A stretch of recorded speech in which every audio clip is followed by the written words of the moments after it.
There's a very interesting file about UK-Soviet Union relations, focusing on the defection of Oleg Gordievsky.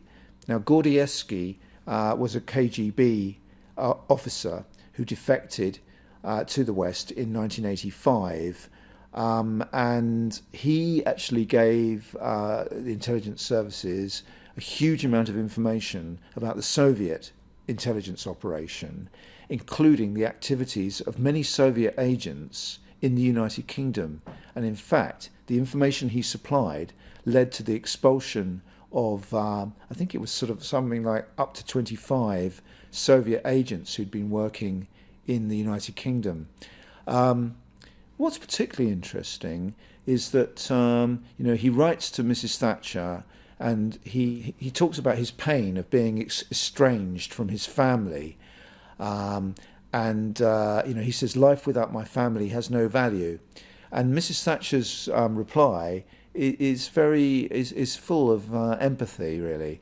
She says, I'm very touched by your message. I understand how difficult the decision to leave your family was for you. Having children of my own, she says, I know the kind of thoughts and feelings that are going through your mind each and every day. And she says, please don't say that life has no value. There is always hope. She says something like, we will do our very best to get you through this difficult time.